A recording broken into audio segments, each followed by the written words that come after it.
With beautiful.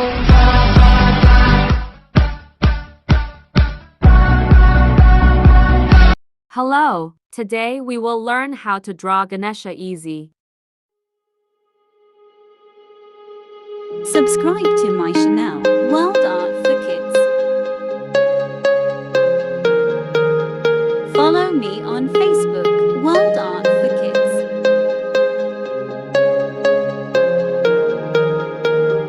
Follow me on Instagram, World Art for Kids.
Did you benefit from the lesson? Tell us the comments and don't forget to click the like button and subscribe to the channel.